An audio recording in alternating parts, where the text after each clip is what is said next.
Good morning.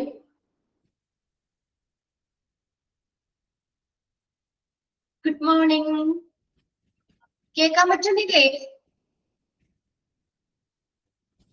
കുറച്ച് ദിവസങ്ങളായില്ലേ നമ്മൾ കണ്ടിട്ട്? ഓക്കെ, എല്ലാവരും ഫുഡൊക്കെ കഴിച്ചിട്ടല്ലേ ക്ലാസ്സിൽ കയറിയത്? Yes, okay. എവിടെയൊക്കെയാണ് പഠിച്ചതെന്നൊക്കെ പറഞ്ഞു നിർത്തിയതെന്നൊക്കെ ഓർക്കുന്നുണ്ടോ നിങ്ങള്? ഓക്കെ, ഞാൻ ഇവിടെ ഷെയർ ചെയ്തേക്കുന്ന സ്ക്രീൻ നിങ്ങൾക്ക് ഓക്കെ ആണോ നോക്കി ആദ്യം തന്നെ. ഇവിടെ ഞാൻ ഷെയർ ചെയ്തിട്ടുണ്ട്, അത് നിങ്ങൾക്ക് ഓക്കെ ആണോ? ഒന്ന് റിപ്ലൈ തന്നെ.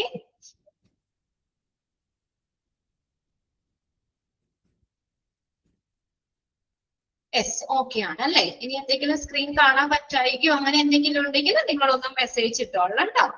ഓക്കെ, ഞാൻ ആ ചാപ്റ്റർ എടുക്കട്ടെ.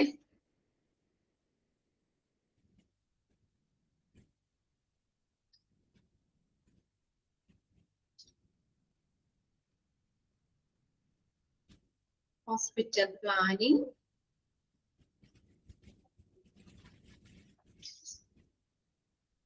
എട്ടാമത്തെ ചാപ്റ്റർ അല്ലേ?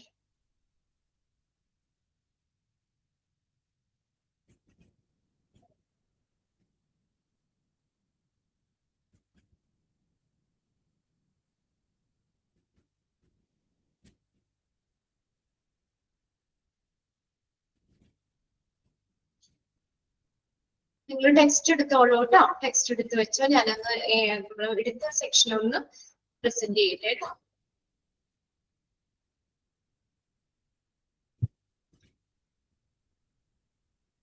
റീജിയണലൈസേഷൻ കഴിഞ്ഞു. എവിടെ വരെയായിരുന്നു? ഓക്കെ, ഹോസ്പിറ്റൽ കൺസൾട്ടന്റ് അവിടെ വരെയല്ലേ നമ്മൾ പറഞ്ഞത്? Okay okay.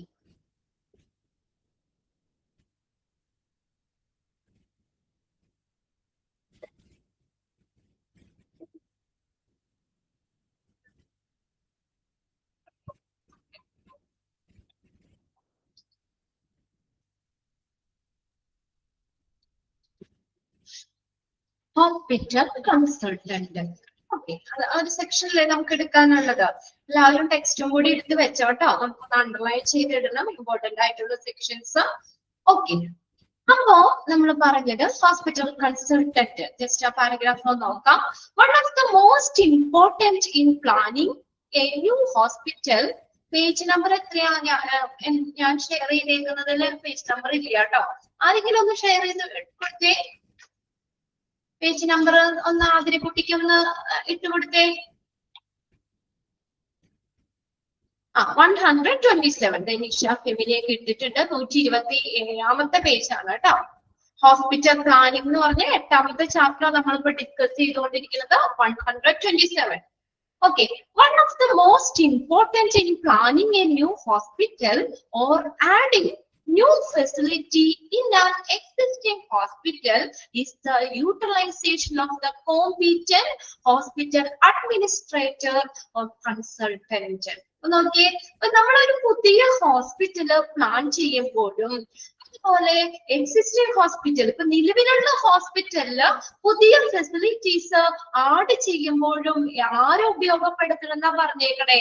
ഒരു കോമ്പീറ്റന്റ് ആയിട്ടുള്ള കഴിവുള്ള ഹോസ്പിറ്റൽ അഡ്മിനിസ്ട്രേറ്റർ അല്ലെങ്കിൽ കൺസൾട്ടന്റിന്റെ അല്ലെങ്കിൽ ഹോസ്പിറ്റൽ അഡ്മിനിസ്ട്രേറ്ററെ നമ്മൾ പ്രയോജനപ്പെടുത്തേണ്ടത് വളരെയധികം ഇമ്പോർട്ടന്റ് ആണ്. വളരെയധികം പ്രാധാന്യമുള്ള ഒരു കാര്യം തന്നെയാണ്. അവരെയും കൂടി ഉൾപ്പെടുത്തണം. ഏതില്? പുതിയ ഹോസ്പിറ്റലുകള് നമ്മൾ പ്ലാൻ ചെയ്യുമ്പോഴും ഒരു പുതിയ ഹോസ്പിറ്റല് ആസൂത്രണം ചെയ്യുമ്പോഴും ഇനി നിലവിലുള്ള ഹോസ്പിറ്റലിലേക്ക് നമ്മൾ എന്തെങ്കിലും ന്യൂ ഫെസിലിറ്റീസ് ആഡ് ചെയ്യുമ്പോഴും എന്ത് ചെയ്യണം? ഒരു കോമ്പീറ്റന്റ് ആയിട്ടുള്ള നല്ല കഴിവുള്ള ഹോസ്പിറ്റൽ അഡ്മിനിസ്ട്രേറ്റർ അവിടെ ഒരു വര ഇട്ടിട്ടാണ് കൊടുത്തേക്കുന്നത്.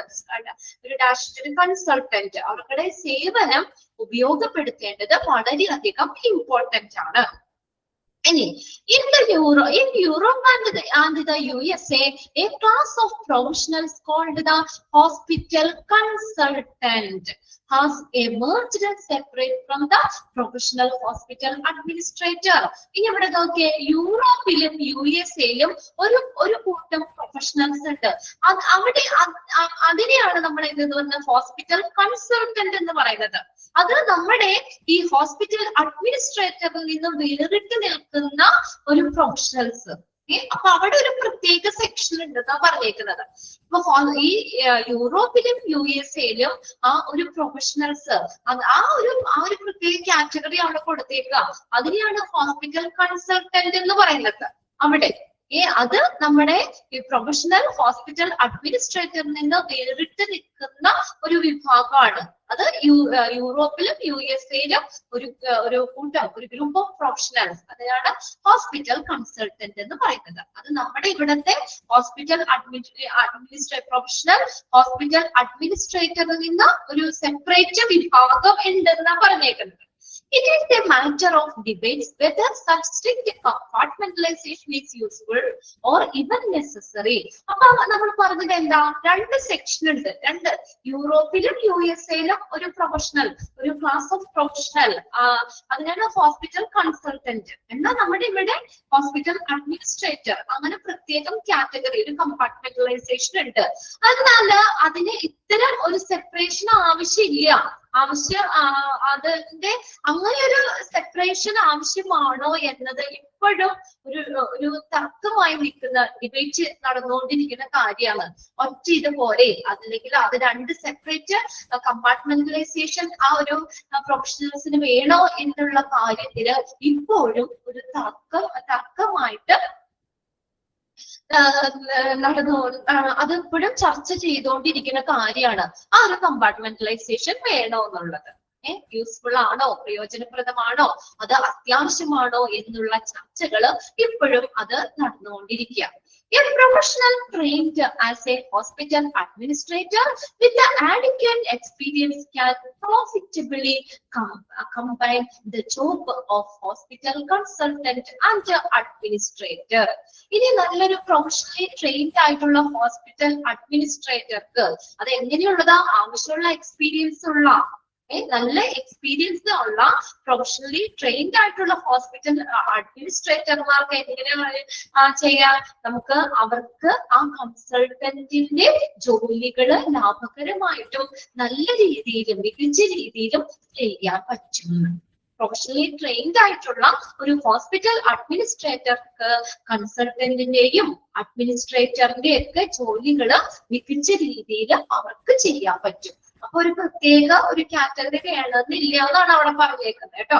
ഒരു പ്രൊഫഷണലി ട്രെയിൻഡ് ആയിട്ടുള്ള ഹോസ്പിറ്റൽ അഡ്മിനിസ്ട്രേറ്റർക്ക് അത് എങ്ങനെയുള്ളത്, ആഡിക്വേറ്റ് എക്സ്പീരിയൻസ്, മതിയായ എക്സ്പീരിയൻസ് ഉള്ള അഡ്മിനിസ്ട്രേറ്ററിന് എന്താ ഹോസ്പിറ്റൽ കൺസൾട്ടന്റിന്റെയും അഡ്മിനിസ്ട്രേറ്ററിന്റെയും ജോലി ഒരുമിച്ച് ചെയ്യാനായിട്ട്, ജോലികൾ മികച്ച രീതിയിൽ അവർക്ക് തന്നെ ചെയ്യാൻ സാധിക്കും. Such a professional is referred to here as a hospital consultant. അപ്പൊ അങ്ങനെയുള്ള ഈ പ്രൊഫഷണൽസിനെ എങ്ങനെ പറയാം, നമുക്ക് ഹോസ്പിറ്റൽ കൺസൾട്ടന്റ് എന്ന് വിളിക്കാം. ഇങ്ങനെയുള്ള പ്രൊഫഷണൽസിനെ നമുക്ക് ഹോസ്പിറ്റൽ കൺസൾട്ടന്റ് എന്ന് വിളിക്കാം. ക്ലിയർ ആണോ നോക്കി ആ ഒരു paragraph. Such a professional is referred here as a hospital consultant. Okay ആണോ? അപ്പൊ നമ്മൾ എന്താ പാരഗ്രാഫ് അവിടെ പറഞ്ഞത്, കൺക്ലൂഡ് ചെയ്തെന്ന് എന്താ പറഞ്ഞത്, ഒരു പുതിയ ഹോസ്പിറ്റൽ പ്ലാൻ ചെയ്യുമ്പോഴും പിന്നെ നിലവിലുള്ള ഹോസ്പിറ്റലിലേക്ക് പുതിയ ഫെസിലിറ്റീസ് ആഡ് ചെയ്യുമ്പോഴും ആര് വേണം, ഒരു കോമ്പിറ്റന്റ് ആയിട്ടുള്ള നല്ല കഴിവുള്ള ഹോസ്പിറ്റൽ അഡ്മിനിസ്ട്രേറ്റർ അല്ലെങ്കിൽ കൺസൾട്ടന്റിനെ പ്രയോജനപ്പെടുത്തേണ്ടത് വളരെയധികം ഇമ്പോർട്ടന്റ് ആണ്. ഇനി യൂറോപ്പിലും USA-ലും ഒരു ക്ലാസ് ഓഫ് പ്രൊഫഷണൽ, അവിടെ ഒരു സെപ്പറേറ്റ് കാറ്റഗറി ആയിട്ട് പറഞ്ഞിട്ടുണ്ട്. നമ്മള് ഹോസ്പിറ്റൽ കൺസൾട്ടന്റ് എന്ന് പറഞ്ഞ ഒരു സെപ്പറേറ്റ് സെക്ഷൻ ഉണ്ട്. നമ്മള് ഇപ്പൊ നമ്മുടെ ഇവിടുത്തെ ഹോസ്പിറ്റൽ അഡ്മിനിസ്ട്രേറ്റർ പ്രൊഫഷണൽ ഹോസ്പിറ്റൽ അഡ്മിനിസ്ട്രേറ്ററിൽ നിന്ന് വ്യത്യസ്തമായിട്ട് യൂറോപ്പിലും USA-ലും ഒരു കൂട്ടം പ്രൊഫഷണൽസ് ഉണ്ട്. അവിടെ അദ്ദേഹത്തെ ഹോസ്പിറ്റൽ കൺസൾട്ടന്റ് എന്നാണെന്ന് പറയുന്നത്. അങ്ങനെ ഒരു സെപ്പറേറ്റ് വിഭാഗം അവിടെ ഉണ്ട്.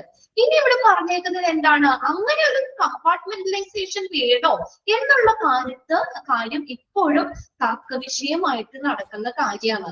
അങ്ങനെ ഒരു കമ്പാർട്ട്മെന്റലൈസേഷൻ വേണോ എന്നുള്ളത് ഇപ്പോഴും ചർച്ച നടന്നുകൊണ്ടിരിക്കുന്ന കാര്യമാണ്. ഇനി ഇവിടെ എന്താ പറഞ്ഞേക്കണേ, ഒരു പ്രൊഫഷണലി ട്രെയിൻഡ് ആയിട്ടുള്ള ഹോസ്പിറ്റൽ അഡ്മിനിസ്ട്രേറ്റർക്ക്, നല്ല എക്സ്പീരിയൻസ് ഉള്ള പ്രൊഫഷണലി ട്രെയിൻഡ് ആയിട്ടുള്ള ഹോസ്പിറ്റൽ അഡ്മിനിസ്ട്രേറ്റർക്ക് എന്ത് ചെയ്യാൻ പറ്റും, ഹോസ്പിറ്റൽ കൺസൾട്ടന്റിന്റെയും അഡ്മിനിസ്ട്രേറ്ററിന്റെയും ജോലികൾ എങ്ങനെയാ ഒരുമിച്ച് മികച്ച രീതിയിൽ ചെയ്യാൻ പറ്റും. അതുകൊണ്ട് അങ്ങനെയുള്ള പ്രൊഫഷണൽസിനെ നമ്മൾ എന്തെന്നാ പറയുന്നേ, referred to here as a hospital consultant. അതിന്റെ ഫസ്റ്റ് സെന്റൻസ് നിങ്ങൾ ഒന്ന് അണ്ടർലൈൻ ചെയ്തിടുക. ഫസ്റ്റ് സെന്റൻസ് അണ്ടർലൈൻ ചെയ്തിടുക. രണ്ടാമത്തെ സെന്റൻസും ഒന്ന് അണ്ടർലൈൻ ചെയ്തിട്ടോ. യൂറോപ്പിലും USA-ലും ആ പ്രൊഫഷണൽസിന് പറയുന്ന പേരാണ് ഹോസ്പിറ്റൽ കൺസൾട്ടന്റ്. രണ്ട് കാര്യങ്ങൾ ഓക്കെ അല്ലേ? ആർക്കും സംശയമൊന്നുമില്ലല്ലോ? ഓക്കെ. ഇനി നെക്സ്റ്റ് നോക്കി, അടുത്ത പാരഗ്രാഫ് എന്താ പറഞ്ഞേക്കണേ, experienced hospital consultant would have had an opportunity to study the operation of many hospitals and a similar institution, to work in different kinds of situation. Page number 127, module 6 ആണ് കേട്ടോ. ആറാമത്തെ മൊഡ്യൂളിലെ 8ാമത്തെ chapter, page number 127. Clear അല്ലേ? ഇനി അടുത്ത നോക്കി, ഒരു experienced ആയിട്ടുള്ള ഒരു ഹോസ്പിറ്റൽ കൺസൾട്ടന്റിന് അദ്ദേഹത്തിന് എന്തിനുള്ള ഓപ്പർച്യൂണിറ്റീസ് ഉണ്ടെന്ന് നോക്കി, to study the operation of many hospital and similar situation. ആ സെയിം ഇൻസ്റ്റിറ്റ്യൂഷൻസ്, സിമിലർ ഇൻസ്റ്റിറ്റ്യൂഷൻസ്, ആ സമാനമായിട്ടുള്ള പല ഇൻസ്റ്റിറ്റ്യൂഷനുകളെ, പല ഹോസ്പിറ്റലുകളിലെയും പ്രവർത്തനങ്ങൾ പഠിക്കാനും, പിന്നെ to work in different kinds of situations, പല തരത്തിലുള്ള സിറ്റുവേഷൻസിൽ വർക്ക് ചെയ്യാനും, പിന്നെ and to compare ideas and development with others in medical care field. Medical care ഫീൽഡിലുള്ള ഐഡിയാസ്, ഡെവലപ്മെന്റ്, ഇതൊക്കെ മറ്റുള്ളവരുമായിട്ട് കമ്പയർ ചെയ്യാനും, മറ്റുള്ളവരുമായിട്ട് പരസ്പരം അതിനെ താരതമ്യം ചെയ്യാനും. കമ്പയർ, മൂന്നാമത്തെ എന്താ പറഞ്ഞേക്കണേ, compare the ideas and development with others. മറ്റുള്ളവരുമായിട്ട് ഐഡിയാസ് അത് കമ്പയർ ചെയ്യാനും, ഡെവലപ്മെന്റും ഐഡിയാസും കമ്പയർ ചെയ്യാനും, ഏതാ മെഡിക്കൽ കെയർ ഫീൽഡിലുള്ള മറ്റുള്ളവരുമായിട്ടൊക്കെ അതിനെ കമ്പയർ ചെയ്യാനും ഒക്കെയുള്ള ഓപ്പർച്യൂണിറ്റി ഉണ്ട്. ആർക്കാ? അൺഎക്സ്പീരിയൻസ്ഡ് ഹോസ്പിറ്റൽ കൺസൾട്ടന്റിന്. ഒരു എക്സ്പീരിയൻസ്ഡ് ആയിട്ടുള്ള ഹോസ്പിറ്റൽ കൺസൾട്ടന്റിന് എന്തിനുള്ള അവസരങ്ങളുണ്ട്? എന്തിനൊക്കെ ഉള്ള അവസരങ്ങളുണ്ട്? ഹോസ്പിറ്റലിലെ സിമിലർ ഇൻസ്റ്റിറ്റ്യൂഷൻസ്, അതുപോലെയുള്ള മറ്റ് സ്ഥാപനങ്ങള്, അതുപോലെ ഹോസ്പിറ്റലിലെ മറ്റു പ്രവർത്തനങ്ങള്, അതേക്കുറിച്ച് പഠിക്കാനും, പിന്നെ പലതരത്തിലുള്ള work situation, different kinds of situations, അങ്ങനെയുള്ളവർക്ക് വർക്ക് ചെയ്യാനും, പിന്നെ അവിടുത്തെ പ്രവർത്തനങ്ങളെ കുറിച്ച് അറിയാനും, പിന്നെ എന്താ പറഞ്ഞേക്കണം, മെഡിക്കൽ കെയർ ഫീൽഡില് അവിടുത്തെ ഐഡിയാസ്, ഡെവലപ്മെന്റ്, ഇതൊക്കെ മറ്റുള്ളവരുമായിട്ട് താരതമ്യം ചെയ്യാനുമുള്ള ഓപ്പർച്യൂണിറ്റീസ് ഉണ്ട് ഒരു എക്സ്പീരിയൻസ്ഡ് ആയിട്ടുള്ള ഹോസ്പിറ്റൽ കൺസൾട്ടന്റിന്. അപ്പൊ അദ്ദേഹത്തിന് അങ്ങനെയുള്ള ഓപ്പർച്യൂണിറ്റി ഉണ്ടാകുമ്പോ എന്താ പറ്റുക, അവർ കുറച്ചും കൂടി എക്സ്പീരിയൻസ്ഡ് ആയില്ലേ, അല്ലേ? ഇങ്ങനെയുള്ള പല അവസരങ്ങൾ ഉണ്ടെങ്കിൽ, നമുക്ക് പല അവസരങ്ങൾ ഉണ്ടെങ്കിലും നമ്മൾ അതിൽ എക്സ്പീരിയൻസ്ഡ് ആയി, എക്സ്പേർട്ടുകളായി നമ്മൾ.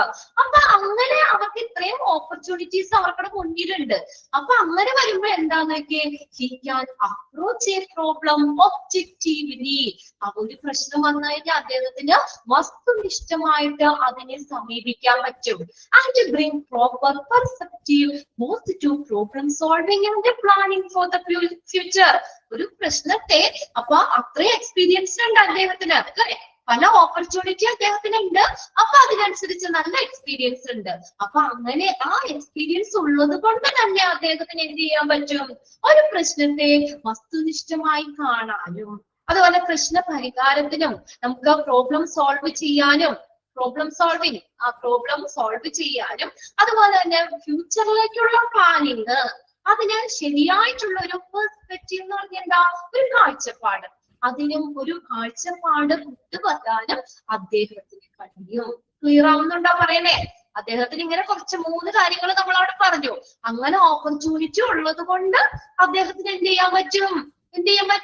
എന്തെങ്കിലും പ്രശ്നം ഉണ്ടായി കഴിഞ്ഞാൽ അയാൾ അവിടെ വറിയിടാൻ നിൽക്കേണ്ട ആവശ്യമില്ല, അല്ലെങ്കിൽ പാനിക് ആവേണ്ട ആവശ്യമില്ല.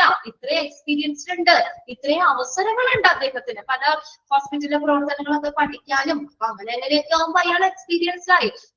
അങ്ങനെയുള്ള ഓപ്പർച്യൂണിറ്റി ഉള്ളത് കൊണ്ട് തന്നെ എന്തെങ്കിലും ഒരു പ്രശ്നങ്ങൾ വരികയാണെങ്കിൽ അതിനെ വസ്തുനിഷ്ഠമായി കാണാനും പിന്നെ അതുപോലെ തന്നെ പ്രശ്നങ്ങളൊക്കെ സോൾവ് ചെയ്യാനും ഫ്യൂച്ചറിലേക്കുള്ള ആസൂത്രണം ഇതിനൊക്കെ ഒരു ശരിയായ കാഴ്ചപ്പാട് കൊണ്ടുവരാനും അദ്ദേഹത്തിന് പറ്റും. Okay. Only the specialized knowledge of alternative method of doing things and systematic approach can give the hospital project. കണ്ടോ? അപ്പൊ എന്താ പറഞ്ഞ അപ്പൊ ഇത്രയും ഒരു സ്പെഷ്യലൈസ്ഡ് നോളജ് ഉണ്ട്. only the specialized knowledge. അപ്പൊ അത്രയും നോളജ് അദ്ദേഹത്തിന് ഉള്ളത് കൊണ്ട് ഈ നമ്മൾ ഓരോ കാര്യങ്ങൾ ചെയ്യാനുള്ള പല മാർഗങ്ങൾ ഓൾട്ടർനേറ്റീവ് മെത്തേഡുകൾ അതുപോലെ തന്നെ സിസ്റ്റമാറ്റിക് ആയിട്ടുള്ള രീതിയിൽ അതിനെയൊക്കെ സമീപിക്കാനും അങ്ങനെയുള്ള ഒരു എക്സ്പീരിയൻസ് ഉള്ളവർക്ക് മാത്രമേ പറ്റുള്ളൂ. ഓക്കെ, നമ്മൾ അതിന് എക്സ്പീരിയൻസ്ഡ് ആയിട്ടുള്ളവർക്ക് മാത്രമേ പറ്റുള്ളൂ. എങ്ങനെ? അതിന് സ്പെഷ്യലൈസ്ഡ് നോളജ് ഉള്ളവർക്ക് മാത്രമേ ഒരു കാര്യം ചെയ്യാൻ പല മെത്തേഡുകൾ അതിനുള്ള ഇതര മാർഗങ്ങൾ ഓൾട്ടർനേറ്റീവ് മെത്തേഡ്സുകൾ അത് കൊണ്ടുവരാനും ആ ഒരു പ്രശ്നത്തെ ഒരു സിസ്റ്റമാറ്റിക് അപ്രോച്ച് സിസ്റ്റമാറ്റിക് ആയിട്ടുള്ള രീതിയിൽ അതിനെ സമീപിക്കാനും അങ്ങനെ ആ ഹോസ്പിറ്റലിന്റെ ആ ഒരു കാര്യങ്ങൾ ഹോസ്പിറ്റൽ പ്രൊജക്റ്റിലേക്ക് അദ്ദേഹത്തിന് കൊണ്ടുവരാൻ പറ്റും. ആ എക്സ്പീരിയൻസ് ഉള്ളത് കൊണ്ട് മാത്രം. ഇനി അവിടെ ആ 3 കാര്യങ്ങൾ നിങ്ങൾ ഒന്ന് അണ്ടർലൈൻ ചെയ്തു കേട്ടോ. എക്സ്പീരിയൻസ്ഡ് ഹോസ്പിറ്റൽ കൺസൾട്ടന്റിന് എന്തിനൊക്കെ ഉള്ള ഓപ്പർച്യൂണിറ്റി ഉള്ളതെന്നുള്ളത് കേട്ടോ. To study the operations of many hospitals and similar institution, പിന്നെ to work in different kinds of situations, to compare the ideas and development in others in medical care field. ഇങ്ങനെയുള്ള അവസരങ്ങളുണ്ട്. അപ്പൊ അതുകൊണ്ട് തന്നെ എക്സ്പീരിയൻസ് ആയതുകൊണ്ട് തന്നെ അദ്ദേഹം ഒരു പ്രശ്നങ്ങൾ വന്നാൽ അതിനെ വസ്തുനിഷ്ഠമായി കാണാനും പിന്നെ പ്രോബ്ലം സോൾവിങ്ങിനും ഫ്യൂച്ചറിലേക്കുള്ള പ്ലാനിങ് ആസൂത്രണത്തിനും ഒക്കെ ഒരു നല്ല ശരിയായ കാഴ്ചപ്പാട് കൊണ്ടുവരാനും പറ്റും. അപ്പൊ അങ്ങനെ ഒരു സ്പെഷ്യലൈസ്ഡ് നോളജ് ഉള്ളവർക്ക് മാത്രമേ അതിനുള്ള ഒരു എന്തെങ്കിലും കാര്യങ്ങൾ ചെയ്യാനായിട്ട് പല മെത്തേഡുകൾ കൊണ്ടുവരാനും സിസ്റ്റമാറ്റിക് ആയിട്ട് അതിനെ സമീപിക്കാനും ഒക്കെ പറ്റത്തുള്ളൂ. അങ്ങനെയുള്ളവർക്ക് എക്സ്പീരിയൻസ്ഡ് ആയിട്ടുള്ളവർക്ക് മാത്രമേ പറ്റുള്ളൂ. അപ്പൊ എന്താ പറഞ്ഞേക്കണേ? And the hospital project and fair chances of success on a functional basis consistent with the economy. എന്താ ഒരു ഹോസ്പിറ്റലിന്റെ ഹോസ്പിറ്റൽ പ്രൊജക്റ്റില് അതിന് എക്കണോമി ഒരു ഇമ്പോർട്ടന്റ് ആണ്. സാമ്പത്തിക അവസ്ഥയ്ക്ക് ഏറ്റവും അനുയോജ്യമായ രീതിയിലും പ്രായോഗികപരമായിട്ടുള്ള രീതിയിലും ഒരു വിജയം ആ വിജയത്തിലേക്ക് കൊണ്ടുപോകാൻ വിജയത്തിലേക്ക് എത്തിക്കാനായിട്ട് ആരുടെ സേവനം വേണം? സേവനം വേണ്ട അവിടെ? ഒരു എക്സ്പീരിയൻസ്ഡ് ആയിട്ടുള്ള ഹോസ്പിറ്റൽ കൺസൾട്ടന്റിന്റെ സേവനം വേണം. ക്ലിയർ ആയോ നോക്കിയാ പാരഗ്രാഫ്? ഹോസ്പിറ്റൽ പ്രോജക്റ്റിൽ അപ്പൊ അത്ര എക്സ്പീരിയൻസ് ആണ്, സ്പെഷ്യലൈസ്ഡ് നോളജ് ഉള്ളത് കൊണ്ട് അദ്ദേഹത്തിന് എന്ത് ചെയ്യാൻ പറ്റും? പല മാർഗങ്ങൾ അദ്ദേഹത്തിന് കൊണ്ടുവരാൻ പറ്റും, പല മെത്തേഡ്സുകൾ കൊണ്ടുവരാൻ പറ്റും. ഒരു കാര്യത്തെ അവര് സിസ്റ്റമാറ്റിക് ആയിട്ട് സമീപിക്കാൻ പറ്റും. അപ്പൊ അങ്ങനെ വരുമ്പോൾ എന്താ ആ ഹോസ്പിറ്റൽ പ്രോജക്റ്റില് സാമ്പത്തിക അവസ്ഥയ്ക്ക് അനുയോജ്യമായ രീതിയിലും പ്രായോഗികമായിട്ടുള്ള ഒരു ബേസും കിട്ടും. അങ്ങനെ വരുമ്പോൾ ഒരു വിജയകരമായി അത് കൊണ്ടുപോകാനും ഈ കൺസൾട്ടന്റിന് ആ ഒരു ഹോസ്പിറ്റൽ പ്രൊജക്ട് വിജയകരമായ രീതിയിൽ കൊണ്ടുപോകാനും ഒക്കെ ഒരു എക്സ്പീരിയൻസ്ഡ് ആയിട്ടുള്ള ഹോസ്പിറ്റൽ കൺസൾട്ടന്റിന് അദ്ദേഹത്തിന്റെ പ്രസൻസ് അല്ലെങ്കിൽ അദ്ദേഹത്തിന് അദ്ദേഹത്തിന്റെ പ്രസൻസിലൂടെ നമുക്ക് നേടാം സേവനം. അതിനുള്ള ഒരു നല്ലൊരു അവസരം നൽകുന്നുണ്ട് ഹോസ്പിറ്റൽ പ്രൊജക്ട് നല്ല രീതിയിൽ ആ വിജയത്തിലേക്ക് എത്തിക്കാൻ. ഓക്കെ അല്ലേ? അപ്പൊ അതിനകത്ത് ആ 3 കാര്യങ്ങൾ അവിടെ അണ്ടർലൈൻ ചെയ്തിട്ടാ മതി കേട്ടോ. ഓക്കെ, ഇനി അടുത്ത സെക്ഷൻ നോക്കിയേ. The medical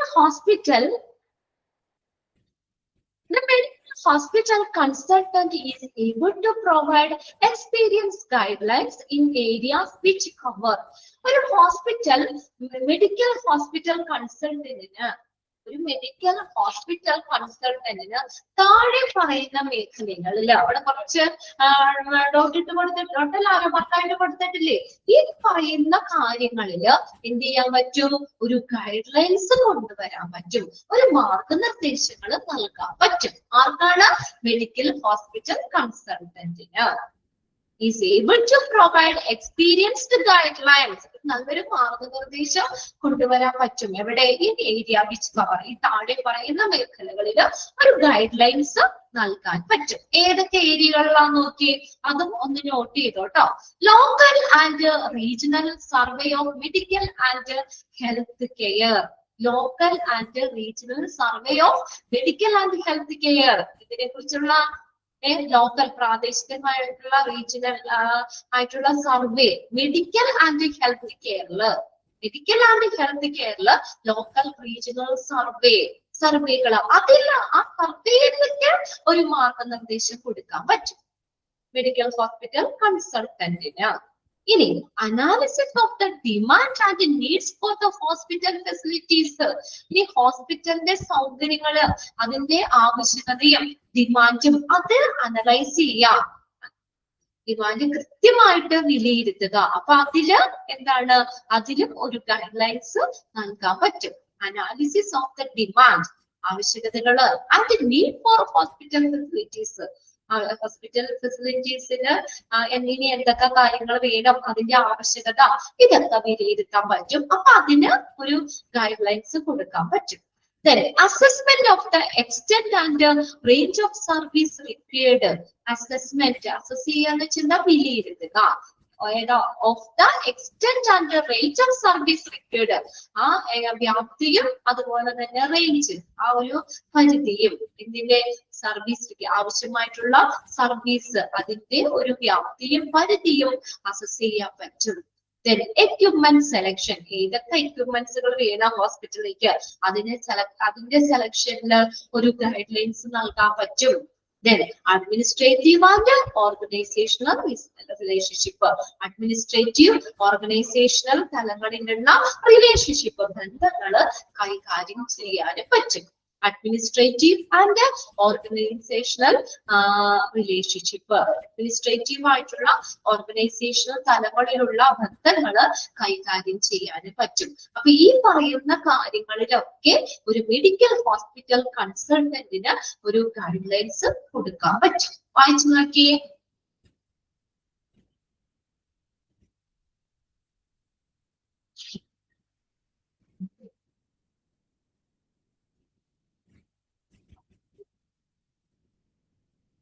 medical and health കെയറിനെ കുറിച്ചുള്ള ലോക്കൽ ആൻഡ് റീജിയണൽ സർവേ, ആ സർവേക്ക് ഒരു മാർഗനിർദ്ദേശം കൊടുക്കാൻ പറ്റും. പിന്നെ അതുപോലെ തന്നെ അനലൈസ് ചെയ്യാന്ന് വെച്ചാൽ വിശകലനം ചെയ്യുക. എന്താ? The demand and need for hospital facilities. Hospital ഫെസിലിറ്റിക്ക് വേണ്ടിയിട്ടുള്ള ഡിമാൻഡ്സുകള്, ആവശ്യങ്ങള്, അത് വിലയിരുത്തുക. അതിലേക്ക് ഒരു ഗൈഡ് ലൈൻസ് കൊടുക്കാൻ പറ്റും. പിന്നെ അതുപോലെ തന്നെ വ്യാപ്തിയും പരിധിയൊക്കെ, ഇതിന്റെ ഏതൊക്കെ സർവീസ് ആണ് ആവശ്യമായിട്ടുള്ളത്, അതിന്റെ അസസ് ചെയ്യുക, അതിനെ വിലയിരുത്തുക, അതിൽ ഒരു ഗൈഡ് ലൈൻസ് കൊടുക്കാൻ പറ്റും. എക്യുപ്മെന്റ്സ്, ഏതൊക്കെ എക്യുപ്മെന്റ്സ് ആണോ സെലക്ട് ചെയ്യേണ്ടത്, എക്യുപ്മെന്റ് സെലക്ഷൻ, അതില് ഒരു ഗൈഡ് ലൈൻസ് കൊടുക്കാൻ പറ്റും. അഡ്മിനിസ്ട്രേറ്റീവ് ഓർഗനൈസേഷൻ റിലേഷൻഷിപ്പ്, അതിന് ഒരു ഗൈഡ് ലൈൻസും കൊടുക്കാൻ പറ്റും. ഓക്കെ, ഇനി അടുത്തത് നോക്കിയേ. ദ ഫസ്റ്റ് സ്റ്റെപ്പ്, അടുത്ത പാരഗ്രാഫ് നോക്കട്ടെ. The first step in planning a hospital project is to form a planning team. വളരെ ഇമ്പോർട്ടന്റ് ആണ് കേട്ടോ. ആ സെന്റൻസ് ഒന്ന് അണ്ടർലൈൻ ചെയ്തിട്ട് ഇവിടെ the first step in planning a hospital project. ഒരു ഹോസ്പിറ്റൽ പ്രൊജക്ട് പ്ലാൻ ചെയ്യുന്നതിന്റെ ഫസ്റ്റ് സ്റ്റെപ്പ് എന്ന് പറഞ്ഞ എന്താണ്? First step? is to form a planning team. ഒരു പ്ലാനിംഗ് ടീം രൂപീകരിക്കുക. ആസൂത്രണം ചെയ്യാനായിട്ട് എന്ത് വേണം? ഒരു ടീം വേണം. ഹോസ്പിറ്റൽ പ്രൊജക്ടിന്റെ പ്ലാനിങ് എ ഹോസ്പിറ്റൽ പ്രൊജക്ട്, ഒരു ഹോസ്പിറ്റൽ പ്രൊജക്ട് അത് പ്ലാൻ ചെയ്യുമ്പോൾ ആദ്യത്തെ സ്റ്റെപ്പ് എന്താണ്? അവിടെ ഒരു പ്ലാനിങ് ടീം വേണം അല്ലെ? ഇത് ആസൂത്രണം ചെയ്യേണ്ട കാര്യങ്ങൾ വേണം, എങ്ങനെയൊക്കെ ആയിരിക്കണം എന്നൊക്കെ പ്ലാൻ ചെയ്യണം ആദ്യം, എന്നിട്ടല്ലേ ഓരോ സ്റ്റെപ്പ് ബൈ സ്റ്റെപ്പ് പോണത്. ഫസ്റ്റ് സ്റ്റെപ്പ് എന്ന് പറഞ്ഞ എന്താണ്? ഇങ്ങനെ തന്നെ എക്സാമിന് ചോദിക്കാം കേട്ടോ. The first step in planning a hospital project is dash. is to form a planning team. ഒരു പ്ലാനിംഗ് ടീം രൂപീകരിക്കുക എന്നുള്ളതാണ് ഹോസ്പിറ്റൽ പ്രൊജക്ട് പ്ലാനിങ്ങിന്റെ ഫസ്റ്റ് സ്റ്റെപ്പ് എന്ന് പറയുന്നത്. ഓക്കെ, ഒരു പ്ലാനിംഗ് ടീം ഫോം ചെയ്യുക കേട്ടോ, രൂപീകരിക്കുക. ഫോം എ പ്ലാനിംഗ് ടീം അങ്ങനെ എഴുതണം കേട്ടോ. പ്ലാനിംഗ് ടീം രൂപീകരിക്കുക എന്ന് തന്നെ എഴുതണേ. Project is to form a planning team, ഒരു പ്ലാനിംഗ് ടീം രൂപീകരിക്കുക, അതാണ് ആദ്യം ചെയ്യേണ്ട കാര്യം. ഇനി ആരൊക്കെയാണ് നോക്കി അവിടെ ഉള്ളത്? The nucleus of the team can consist of. അപ്പൊ ഹോസ്പിറ്റൽ പ്രൊജക്ട് പ്ലാനിങ്ങില് ഉള്ള പ്ലാനിങ്ങിലുള്ള ടീമില് ആരൊക്കെ അവിടെ ഉൾപ്പെടുന്നേ അതും ചോദിക്കാം. അതൊന്ന് ടിക്കറ്റ് വെച്ചേ. ആരൊക്കെയാണോ ഉള്ളത്? The nucleus of the team can consist of a hospital consultant. അപ്പൊ ഈ പ്ലാനിംഗ് ടീമില് ആരൊക്കെ ഉൾപ്പെടുന്നേന്ന് നോക്കിയേ. ഹോസ്പിറ്റൽ കൺസൾട്ടന്റ് ഉണ്ട്, 1 or 2 മെഡിക്കൽ ആൻഡ് ലേ അഡ്മിനിസ്ട്രേറ്റർമാരുണ്ട്, നഴ്സിംഗ് അഡ്മിനിസ്ട്രേറ്റർമാരുണ്ട്, ആൻഡ് ഹോസ്പിറ്റൽ ആർക്കിടെക്ട് ഉണ്ട്. ആരൊക്കെയുള്ള വായിച്ചു നോക്കിയേ. ഹോസ്പിറ്റലിന്റെ പ്ലാനിംഗ് ടീമിൽ ആരൊക്കെ ഉൾപ്പെടുന്നത്? The nucleus of the team can consist of. ആ ടീമിൽ ആരൊക്കെ ഉണ്ട്? ആ team consist of hospital consultant ഉണ്ട്, 1 or 2 ഒന്നോ രണ്ടോ മെഡിക്കൽ അഡ്മിനിസ്ട്രേറ്റർമാരുണ്ട്, നഴ്സിംഗ് അഡ്മിനിസ്ട്രേറ്റർമാരുണ്ട്, ഹോസ്പിറ്റൽ ആർക്കിടെക്ട് ഉണ്ട് പ്ലാനിംഗ് ടീമില്. അത് അണ്ടർലൈൻ ചെയ്തോ? അടുത്തടുത്ത് എടുക്കുന്ന 2 സെന്റൻസ് ഇമ്പോർട്ടന്റ് ആണ് കേട്ടോ. പ്രീവിയസ് ക്വസ്റ്റ്യൻ പേപ്പറിലൊക്കെ ചോദിച്ച് കണ്ടിട്ടുള്ള ക്വസ്റ്റ്യനും ആണ് അത്. ഇനി എന്താ അവിടെ പറഞ്ഞേക്കുന്നത്? Nurse administrator feel that nurses tends to be brought in a react to plan drawn by others rather than to participate in their preparation. ഇനി നമ്മള് ഈ മറ്റുള്ള ആളുകള് നമ്മൾ തയ്യാറാക്കിയിട്ടുള്ള പ്ലാനില്ലേ, അതിനോട് നമ്മൾ ശരിക്കും അതിനെ പ്രതിനിധീകരിക്കുന്നതിന് പകരം നമ്മൾ ഈ ഒരു നേഴ്സിംഗ് അഡ്മിനിസ്ട്രേറ്റർമാരെ എന്ത് ചെയ്യണം? ആ ഒരു പ്ലാനിങ്ങിന്റെ തുടക്കം മുതലേ അവരെ ഉൾപ്പെടുത്തണം എന്നാ പറഞ്ഞേക്കുന്നത്. ഒന്നോടെ ശ്രദ്ധിച്ച sentence. Nurse administrator feel that nurses tend to be brought in to react to plan drawn up by others rather than to participate in their preparation. അതായത് മറ്റുള്ളവർ തയ്യാറാക്കിയ പ്ലാനില്ലേ അതിനോട് അത് എടുക്കുന്നതിന് അതിനെ പ്രതിനിധീകരിക്കുന്നതിന് പകരം നേഴ്സിംഗ് അഡ്മിനിസ്ട്രേറ്റർമാരെ പ്ലാനിങ്ങിന്റെ തുടക്കം മുതൽ ഉപയോഗപ്പെടുത്തേണ്ടതാണ്. അവരെയും കൂടി നമ്മുടെ നേഴ്സിംഗ് അഡ്മിനിസ്ട്രേറ്റർമാരെ കൂടി പ്ലാനിങ്ങിന്റെ ആ ഇനിഷ്യൽ സ്റ്റേജ് മുതൽ അവരെ ഉൾപ്പെടുത്തണം. ഇനി എന്താണ് അങ്ങനെ പറയാൻ കാര്യം? when the nurses is involved from the start. ആ നേഴ്സസ് അഡ്മിനിസ്ട്രേറ്റർമാരെ ഉൾപ്പെടുത്തണം എന്ന് പറഞ്ഞില്ലേ? ആ നേഴ്സസ് അഡ്മിനിസ്ട്രേറ്ററിനെ ആ സ്റ്റാർട്ടിങ്ങിൽ ഉൾപ്പെടുത്തുന്നത് കൊണ്ട് എന്താ പറ്റുന്നേ? അവരെ അതിനകത്ത് ഇൻവോൾവ് ചെയ്യിച്ചാൽ അവരെ പങ്കാളികളാക്കി കഴിഞ്ഞാൽ എന്ത് പറ്റും? എന്താ പറ്റാ? they are better prepared and equipped to guide and support line nursing managers in determining departmental system. അപ്പോ ആ ഫസ്റ്റിൽ തന്നെ ആ നേഴ്സസ് അഡ്മിനിസ്ട്രേറ്റർമാരെ അതിലെ പങ്കാളികളാക്കിയാണെങ്കിൽ, ഇൻവോൾവ് ചെയ്യുകയാണെങ്കിൽ എന്ത് ചെയ്യാൻ പറ്റും? നമ്മുടെ ഡിപ്പാർട്ട്മെന്റൽ സിസ്റ്റം നല്ല രീതിയിൽ നമുക്ക് നയിക്കാൻ പറ്റും. ഡിറ്റർമിനിങ് ഡിപ്പാർട്ട്മെന്റൽ സിസ്റ്റം നല്ല രീതിയിൽ നയിക്കാനും പിന്നെ എന്താണ് അവിടെ ലൈൻ നഴ്സിംഗ് മാനേജേഴ്സിനെ സപ്പോർട്ട് ചെയ്യാനും അവർക്ക് സാധിക്കും. ഓക്കെ, നോട്ട് ശ്രദ്ധിച്ച പാരഗ്രാഫ് ഞാൻ ഒന്നുകൂടി പറയാണ് കേട്ടോ. ഇത് മനസ്സിലാക്കി തന്നെ വെക്കണം നമ്മളിത്. വെറുതെ ഇങ്ങനെ ഇതാക്കരുത്. കാര്യങ്ങള് ഓരോ പാരഗ്രാഫും മനസ്സിലാക്കി വെക്കണം. ആദ്യം പറഞ്ഞത് നമ്മൾ പ്ലാനിംഗ് ടീം അതിനെ രൂപീകരിക്കുക എന്നുള്ളതാണ്. ഈ പ്ലാനിംഗ് എ ഹോസ്പിറ്റൽ പ്രൊജക്ട്, ഒരു ഹോസ്പിറ്റൽ പ്രൊജക്ട് പ്ലാൻ ചെയ്യുമ്പോൾ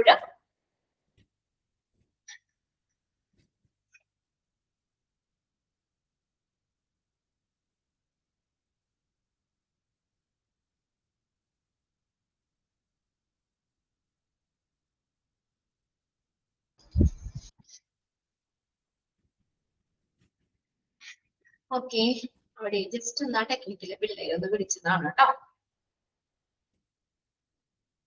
ഓക്കെ, നമുക്ക് കണ്ടിന്യൂ ചെയ്യാം. ഓക്കെ, അപ്പൊ നമ്മൾ എന്താ പറഞ്ഞത് ആ പാരഗ്രാഫ്? നമ്മള് ഒരു ഹോസ്പിറ്റൽ പ്രൊജക്ട് പ്ലാൻ ചെയ്യുമ്പോൾ ആദ്യത്തെ സ്റ്റെപ്പ് എന്താണ്? പ്ലാനിങ് ടീം രൂപീകരിക്കുക. ഇനി ആ പ്ലാനിങ് ടീമിൽ ആരൊക്കെയാ വന്നേന്നാ പറഞ്ഞത്? Hospital consultant, 1 or 2 medical and lay അഡ്മിനിസ്ട്രേറ്റർമാര്, നഴ്സിംഗ് അഡ്മിനിസ്ട്രേറ്റർ, ഹോസ്പിറ്റൽ ആർക്കിടെക്ട് എന്നിവരെല്ലാവരും അതിന് ഉൾപ്പെടുന്നുണ്ട്. ഇനി എന്തെന്നാ പറഞ്ഞേക്കണേ?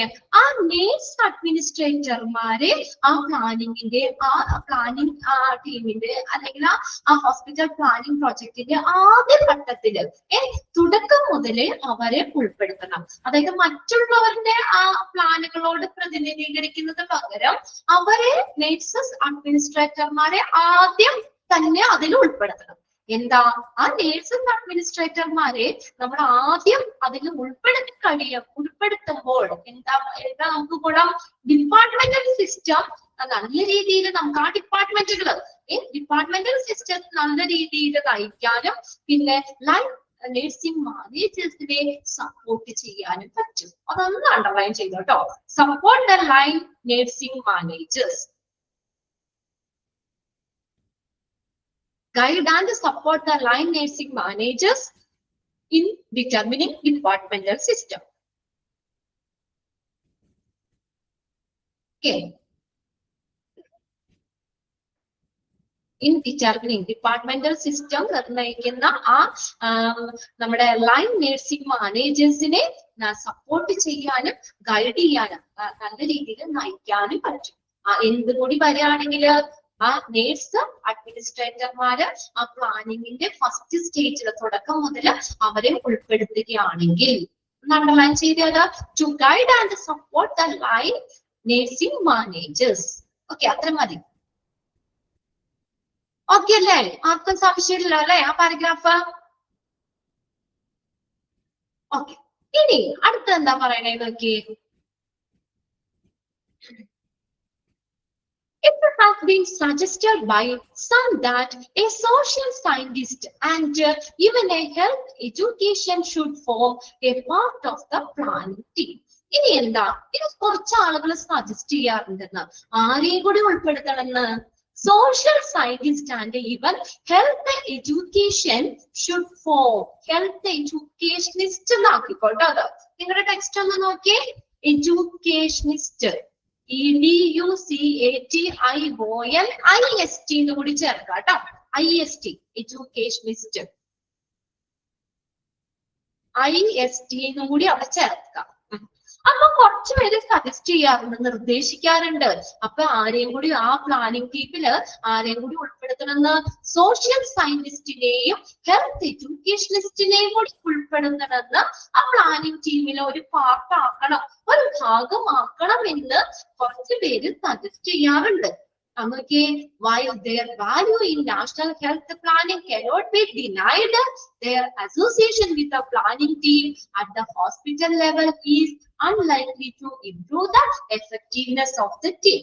അപ്പൊ അങ്ങനെ അവർക്ക് ഈ ശരിക്കും ആ ഒരു പ്ലാനിങ് ടീമില് ഇപ്പോൾ ഈ സോഷ്യൽ സയന്റിസ്റ്റിനെയും എഡ്യൂക്കേഷനിസ്റ്റിനെയും ഉൾപ്പെടുത്തണമെന്ന് കുറച്ച് പേര് സജസ്റ്റ് ചെയ്യാറുണ്ടെന്ന് പറഞ്ഞു അല്ലെ.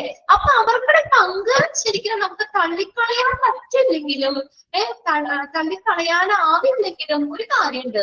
ഈ ഹോസ്പിറ്റൽ തലത്തിലുള്ള പ്ലാനിങ് ടീമില് ഇവരെ ഉൾപ്പെടുത്തുന്നത് ടീമിന്റെ കാര്യക്ഷമത വർദ്ധിപ്പിക്കാൻ വലിയ ചാൻസൊന്നുമില്ല. അവര് ഇപ്പൊ നമുക്ക് തള്ളിക്കളയാൻ പറ്റിയില്ലെങ്കിൽ പോലും അവര് അതിനകത്ത് ചേർന്നത് കൊണ്ട് വലിയ പ്രത്യേകത വലിയ ഗുണമൊന്നുമില്ല എന്നാ പറയണേ കേട്ടോ. unlikely to improve the effectiveness of the team. അത് അത്രയും ആ ഒരു പ്ലാനിങ് ടീമില് അവരുടെ പങ്ക് നമുക്ക് തള്ളിക്കളയാൻ പറ്റില്ലെങ്കിലും ഈ ഹോസ്പിറ്റൽ തലത്തിലുള്ള പ്ലാനിങ് ടീമില് ഇവരെ ഉൾപ്പെടുത്തുന്നത് ആ ടീമിന്റെ കാര്യക്ഷമത വർദ്ധിപ്പിക്കാനായിട്ട് വലിയ സാധ്യതയൊന്നുമില്ല. അവർക്ക് വലിയ റോൾ ഇല്ല എന്നാ പറഞ്ഞേക്കണേ കേട്ടോ. ആ സെന്റൻസ് ഒന്ന് അണ്ടർലൈൻ ചെയ്തിട്ട് കേട്ടോ. കുറച്ച് പേരുകള് ആരെ കൂടി ഉൾപ്പെടുത്താൻ പറഞ്ഞിട്ടുണ്ട്. അത് ചിലപ്പോ ഇങ്ങനെ ചോദിക്കാം. hospital planning it has been suggested that some data social scientist and even a dash should form a part of the planning team. Planning ഗ്രൂപ്പിൽ ആരെയും കൂടി ഉൾപ്പെടുത്തണമെന്ന് നിർദ്ദേശിക്കാറുണ്ട്. ശരിക്കും എന്താണ്, അവരുടെ പ്ലാനിംഗ് ടീമിൽ അവരുടെ പങ്ക് നമുക്ക് തള്ളിക്കളയാൻ പറ്റില്ലെങ്കിലും അവരുള്ളത് കൊണ്ട് വലിയ റോളൊന്നും ഇല്ല നമുക്ക്, അത്രേ ഉള്ളൂ. ഇനി അവിടുത്തതാണ് ദ കോർ ഗ്രൂപ്പ്, പ്രധാനപ്പെട്ട ഗ്രൂപ്പ്. ഒരു പ്രൊജക്ടിന്റെ തുടക്കത്തില്, ഒരു ഹോസ്പിറ്റൽ പ്ലാനിംഗ് പ്രൊജക്ട് അതിന്റെ തുടക്കത്തിൽ രൂപീകരിക്കുന്ന പ്രധാന ടീമിനെ കുറിച്ചാണ് അവിടെ പറഞ്ഞേക്കുന്നത് കേട്ടോ. എന്തൊക്കെയാണ് ദ കോർ ഗ്രൂപ്പ്, പ്രധാനപ്പെട്ട ഗ്രൂപ്പുകൾ. ദ കോർ ഗ്രൂപ്പ്, കോർ എന്ന് പറഞ്ഞാൽ പ്രധാനപ്പെട്ട. In the early stages of the project, the hospital consultant and one or two medical administrative staff would work without additional medical team members. ഒരു early സ്റ്റേജില് ആ hospital പ്രൊജക്ടിന്റെ ആദ്യത്തെ ഘട്ടത്തില് ആര് മാത്രമായിരിക്കും ഉണ്ടാവുക ഈ ടീമില്? ഏർലി സ്റ്റേജിൽ ആരുള്ളൂ? Hospital consultant and one or two medical administrative staff would work without additional medical team members. അത് കൂടാതെ, അതായത് ആദ്യത്തെ ഏർലി സ്റ്റേജില് ഫസ്റ്റ് ഹോസ്പിറ്റൽ കൺസൾട്ടന്റും അതുപോലെ 1 or 2 മെഡിക്കൽ അഡ്മിനിസ്ട്രേറ്റീവ് സ്റ്റാഫ് മാത്രമായിരിക്കും ഈ ടീമില് ഉണ്ടാവുക. മറ്റധിക ആളുകളൊന്നും ഇനിഷ്യൽ സ്റ്റേജിൽ ഉൾപ്പെടുത്താറില്ല. സ്റ്റാർട്ട് ചെയ്യുമ്പോഴത്തെ കാര്യമാണ് കേട്ടോ. ഇനിഷ്യൽ സ്റ്റേജില് ആ പ്രൊജക്റ്റില് ഹോസ്പിറ്റൽ കൺസൾട്ടന്റും അതുപോലെ ഒന്നോ രണ്ടോ മെഡിക്കൽ അഡ്മിനിസ്ട്രേറ്റീവ് സ്റ്റാഫുകളും ആണ് ആദ്യം ഉൾപ്പെട്ടിരിക്കുന്നത്. അത് മറ്റുള്ള അധികം ജീവനക്കാരെ ഒന്നും, അഡീഷണൽ മെഡിക്കൽ ടീം മെമ്പേഴ്സിനെ ഒന്നും അവിടെ ഉൾപ്പെടുത്താറില്ല. അതൊന്ന് underline ചെയ്തോട്ടോ. സ്റ്റാഫിനെയാണ് ഉൾപ്പെടുത്താറുള്ളത്. However, this core team will need to be enlarged gradually as the project developed by additional of a hospital engineer, financial expert, and expert in the respective specialty field when clinical services are taken up for consideration. അപ്പൊ ആ project develop ചെയ്യുന്നതിന്റെ അനുസരിച്ച് ഇപ്പൊ നമ്മളൊരു കാര്യം തുടങ്ങുമ്പോ ഒരുപാട് പേരെ ഒന്നും ഉൾപ്പെടുത്താൻ പറ്റുമോ? ഒരു കാര്യം തുടങ്ങുമ്പോൾ ഒരുപാട് പേരെ ഒന്നും നമുക്ക് ആവശ്യമില്ല. ആ ഇനിഷ്യൽ സ്റ്റേജില് ആരാണ്? ഇനിഷ്യൽ സ്റ്റേജില് ഹോസ്പിറ്റൽ കൺസൾട്ടന്റും ഒന്നോ രണ്ടോ മെഡിക്കൽ അഡ്മിനിസ്ട്രേറ്റീവ് മാത്രം മതിയാകും ഇനിഷ്യൽ സ്റ്റേജിൽ, ആ പ്രൊജക്ടിന്റെ ആരംഭത്തില്. ഇനി ആ പ്രൊജക്ട് തുടങ്ങി അതിങ്ങനെ ഡെവലപ്പ് ചെയ്യുന്നതിന്റെ അനുസരിച്ച് ആരെയും കൂടി നമ്മൾ അവിടെ ഉൾപ്പെടുത്തണം. Addition of a hospital engineers വേണം.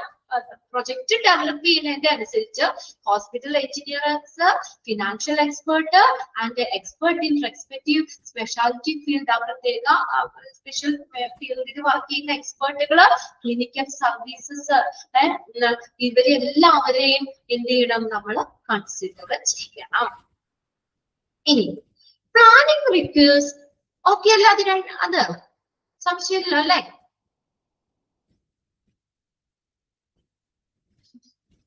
ഓക്കെ. ഇനി ആ പ്ലാനിങ്ങിന് എന്താന്ന് നോക്കിയേ.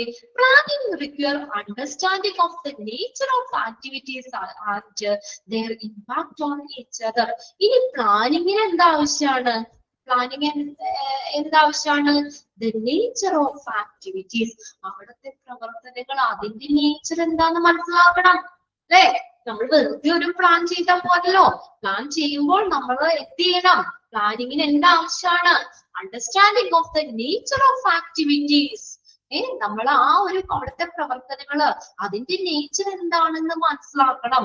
And their impact on each other, അവ പരസ്പരം എങ്ങനെ സ്വാധീനിക്കുന്നു, എങ്ങനെ അതിന് ഇമ്പാക്ട് ചെയ്യുന്നു, സ്വാധീനിക്കുന്നു എന്നതിനെ കുറിച്ച് നമുക്കൊരു വ്യക്തമായ ധാരണ പ്ലാനിങ്ങിന് ആവശ്യമാണ് അല്ലെ? നമ്മൾ എന്തെങ്കിലും പ്ലാൻ ചെയ്യുമ്പോൾ നമ്മളെല്ലാരും കറക്റ്റ് ആയിട്ട് മനസ്സിലാക്കിയിട്ടല്ലേ ചെയ്യുള്ളൂ അല്ലെ? നമുക്കത് വളരെ വ്യക്തമായിട്ട് മനസ്സിലാക്കണം. എന്നാലാണ് പ്ലാനിങ്ങിന്റെ കാര്യമുള്ളൂ. ഓരോ കാര്യങ്ങൾ വ്യക്തം. ഇപ്പൊ ഒരു വീട് നമ്മൾ പ്ലാൻ ചെയ്യാണ്, നമ്മൾ ഓരോ കാര്യങ്ങളും നമ്മൾ മനസ്സിലാക്കണം. ഇന്നത് വേണം, ഇതുപോലെ ആയിരിക്കണം എന്നൊക്കെ നമ്മൾ കറക്റ്റ് ആയിട്ട് നമുക്കൊരു ധാരണ വേണം. അതാണ് understanding the nature of activities and their impact on each other. അതൊന്ന് അണ്ടർലൈൻ ചെയ്തിട്ടോ. പ്ലാനിങ്ങിന് ഈ കാര്യം ആവശ്യമാണ്. It is desirable to funnel information through as small a group as possible, with one person assuming primary responsibility and providing necessary leadership to keep the process in motion. ചെറിയ കാര്യമായിട്ട് പറഞ്ഞേക്കണേ. അപ്പൊ അതുകൊണ്ട് എന്ത് വേണം? It is desirable to funnel information. Funnel information എന്ന് പറഞ്ഞാൽ കൈമാറുക, വിവരങ്ങൾ കൈമാറുക എന്നുള്ള. Through a small groups as possible. എങ്ങനെ വേണം വിവരങ്ങള്? ചെറിയ ഗ്രൂപ്പുകളായിട്ട് ഇൻഫർമേഷൻസ് കൈമാറണം. ഒറ്റയടിക്ക് ഇതാക്കല്ല ചെയ്യേണ്ടത്. നമ്മള് ഓരോ വിവരങ്ങളും ചെറിയ ഗ്രൂപ്പുകളായിട്ട് കൈമാറുന്നതായിരിക്കും നല്ലത്. അപ്പൊ അതൊക്കെ അങ്ങനെയൊക്കെ with one person assuming primary responsibility and providing the necessary leadership to keep the process in motion. ഈ പ്രോസസ് കൃത്യമായിട്ട് നമുക്ക് മുന്നോട്ട് പോകുന്നതിന് ആവശ്യമായിട്ടുള്ള ലീഡർഷിപ്പ്, നേതൃത്വം നൽകാൻ പ്രധാന ഉത്തരവാദിത്വം ഉള്ള ഒരാള് അവിടെ വേണം. ഒരു റെസ്പോൺസിബിലിറ്റി ഉള്ള ഒരാൾ വേണം. അല്ലെങ്കിൽ തോന്നിയ രീതിക്കായിരിക്കും അല്ലെ, അതിന് ഉത്തരവാദിത്വം ഉള്ള ഒരാൾ വേണം. ഈ പ്ലാനിങ്, ഈ പ്രക്രിയ നമ്മൾ കൃത്യമായിട്ട് മുന്നോട്ട് പോകാനായിട്ട് അതിന് ആവശ്യമായിട്ടുള്ള നേതൃത്വം നൽകാനും ഒക്കെ പ്രധാനപ്പെട്ട ഒരു പ്രൈമറി റെസ്പോൺസിബിലിറ്റി, പ്രധാന ഉത്തരവാദിത്തം ഏറ്റെടുക്കുന്ന ഒരാള് അവിടെ ഉണ്ടായിരിക്കേണ്ടത് അത്യാവശ്യമാണ്. നമ്മുടെ ഒരു വീട് പണിയുമ്പോൾ ഒരു കോൺട്രാക്ടർ ഇല്ലേ, അല്ലെ? അല്ലാതെ പണിക്കാര് വന്ന് അവരുടെ തോന്നിയാസം ചെയ്യണേ ആണോ? ഒരു കോൺട്രാക്ടർ ഉണ്ടാവും. ആ കോൺട്രാക്ടറാണ് പറഞ്ഞു കൊടുക്കുന്നത് കാര്യങ്ങള്. ഇന്ന പേര് ചെയ്യണം, ഇന്ന പോലെ ചെയ്യണം, ഇത്ര ആളുകൾ വേണം, ഇന്ന വർക്ക് ഇന്ന് ചെയ്യണം, ഇന്ന് തീർക്കണം. ഇതൊക്കെ ഒരു ഷെഡ്യൂൾഡ് ആണ് അവിടെ. അപ്പൊ എന്ന് പറഞ്ഞു കഴിഞ്ഞാല് അവിടെ ആ കോൺട്രാക്ടറിന്റെ നേതൃത്വത്തിലാണ്. ഇവിടെ ഈ പ്ലാനിങ്ങിന് നമ്മൾ പറഞ്ഞു വ്യക്തമായി എന്ത് വേണമെന്ന് പറഞ്ഞാൽ പ്ലാനിങ്ങിന് നമ്മുടെ അവിടുത്തെ പ്രവർത്തനങ്ങൾ എന്താണ്, അതിന്റെ സ്വഭാവം എന്താണെന്ന് വ്യക്തമായിട്ട് മനസ്സിലാക്കണം. അതിന്റെ ഇമ്പാക്ട്, അതിൽ ചേർത്ത് നമുക്ക് പരസ്പരം എങ്ങനെ ബന്ധപ്പെട്ടിരിക്കുന്നു എന്നുള്ളത് നമ്മൾ കൃത്യമായിട്ട് മനസ്സിലാക്കണം. ഈ ഇൻഫർമേഷൻ എങ്ങനെ നമ്മൾ കൈമാറണം?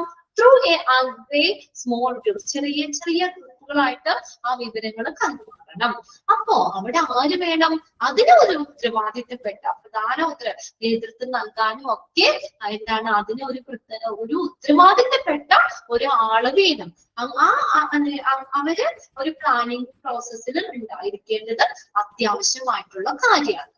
ക്ലിയർ ആണോ നോക്കിയേ?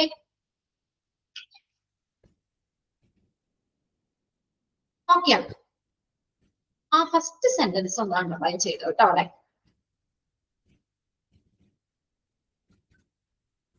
ഇനി അടുത്ത് എന്താ പറഞ്ഞത്? Hospital consultant, communication and leadership.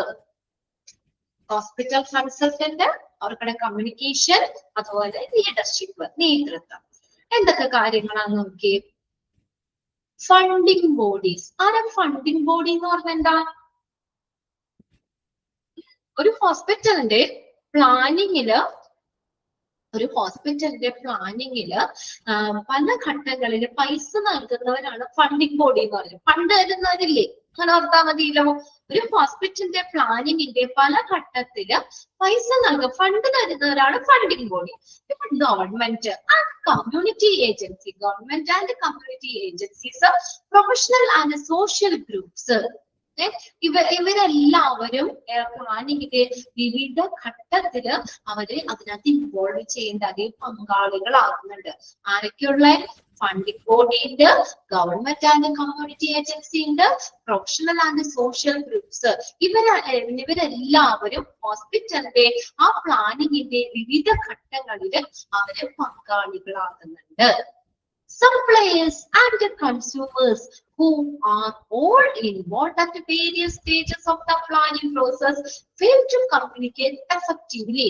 ഇനി നോക്കിയേ, ഈ സപ്ലയേഴ്സും കൺസ്യൂമേഴ്സും ഒക്കെ അതിനകത്ത് പല സ്റ്റേജ്, പ്ലാനിങ്ങിന്റെ പല ഘട്ടങ്ങളില് പല രീതിയിലായിട്ട് അവരെ ഇൻവോൾവ് ചെയ്യുന്നുണ്ട്. പക്ഷേ അവര് തമ്മിൽ ഒരു കൃത്യമായ കമ്മ്യൂണിക്കേഷൻ, ഒരു എഫക്റ്റീവായിട്ടുള്ള ഒരു കമ്മ്യൂണിക്കേഷൻ നടന്നില്ലെങ്കിൽ, കമ്മ്യൂണിക്കേഷൻ നടക്കാതെ വരികയാണെങ്കിൽ എന്ത് പറ്റും? എന്താ പറ്റുക? ആ കൺസൾട്ടന്റിന്റെ ആ ജോലിനെ അത് ബാധിക്കും. ഇവര് തമ്മിൽ നല്ലൊരു കമ്മ്യൂണിക്കേഷൻ വേണ്ടേ? കൃത്യമായിട്ടുള്ള കമ്മ്യൂണിക്കേഷൻ നടക്കാതെ പോകാറുണ്ട്. അപ്പൊ അങ്ങനെ കൃത്യമായിട്ടുള്ള കമ്മ്യൂണിക്കേഷൻ നടന്നില്ലെങ്കിൽ എന്ത് പറ്റും? അത് ആ കൺസൾട്ടന്റിന്റെ ജോലിയെ ബാധിക്കും. അപ്പൊ എന്ത് ചെയ്യണം? The role of the consultant. അപ്പൊ ആ ഹോസ്പിറ്റൽ കൺസൾട്ടന്റിന്റെ റോൾ എന്താ? ആ പ്രൊഫഷണൽ കൺസൾട്ടന്റിന്റെ റോൾ എന്താ? എന്താ അദ്ദേഹം ചെയ്യണ്ടേ? Therefore is to maintain progress in decision making by coordinating their work. എന്താ ചെയ്യണ്ടേ? എങ്ങനെയാ അദ്ദേഹം ചെയ്യണ്ടേ?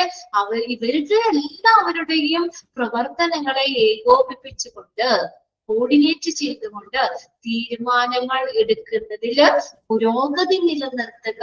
അതാണ് കൺസൾട്ടന്റിന്റെ റോൾ എന്ന് പറയുന്നത്. എന്താണ്? is to maintain progress in decision making. അങ്ങനെ by coordinating their work. ഒന്ന് അണ്ടർലൈൻ ചെയ്തിട്ടത്.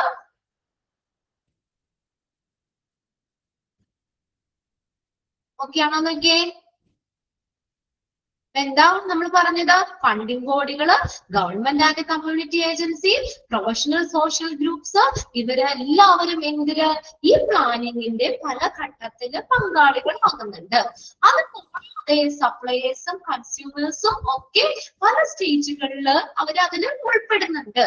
ഇനി ഇതിൽ തമ്മിലുള്ള ഒരു നല്ല രീതിയിലുള്ള ഒരു കമ്മ്യൂണിക്കേഷൻ, എഫക്റ്റീവ് ആയിട്ടുള്ള കമ്മ്യൂണിക്കേഷൻ പരാജയപ്പെട്ടാൽ എന്ത് പറ്റും? ആ കൺസൾട്ടന്റിന്റെ ജോലിയെ ബാധിക്കും. അപ്പൊ കൺസൾട്ടന്റിന്റെ ജോലി എന്താ? റോൾ എന്താ? To maintain progress in decision making by coordinating their work. അവരുടെ പ്രവർത്തനങ്ങളെയൊക്കെ ഏകോപിപ്പിച്ചുകൊണ്ട് തീരുമാനം എടുക്കുക, അല്ലെ? to maintain progress in decision making. ആ തീരുമാനങ്ങൾ എടുക്കുന്നതിന് അതിന്റെ പ്രോഗ്രസ് നിലനിർത്തുക. അതാണ് കൺസൾട്ടന്റിന്റെ റോൾ എന്ന് പറയുന്നത്. They must fully understand the proposals and their implications of financial, manpower and other resources. ഇനി എന്ത് വേണം അദ്ദേഹത്തിന്? അതുകൊണ്ട് എന്ത് വേണം? They must fully understand. എന്താണ്? അതുകൊണ്ട് പ്രൊജക്റ്റുമായിട്ട് ബന്ധപ്പെട്ട് വരുന്ന ഫിനാൻഷ്യൽ ആയിട്ടുള്ളത്, മാൻ പവർ, ഹ്യൂമൻ റിസോഴ്സ്, മനുഷ്യരെ കുറിച്ചുള്ളത്, മറ്റുള്ള റിസോഴ്സുകൾ എന്നിവയുടെ ആവശ്യകതകളെ കുറിച്ച് ഒരു കൺസൾട്ടന്റിന് വ്യക്തമായ ധാരണ ഉണ്ടായിരിക്കണം. നോക്കിയേ, അദ്ദേഹത്തിന് എന്ത് വേണം? അവരെയൊക്കെ ഏകോപിപ്പിച്ച് കൊണ്ടുപോകണമെങ്കിൽ അദ്ദേഹത്തിന് എന്ത് വേണമെന്നാ പറഞ്ഞേക്കണേ? നല്ല രീതിയിൽ മനസ്സിലാക്കണം. എന്താ?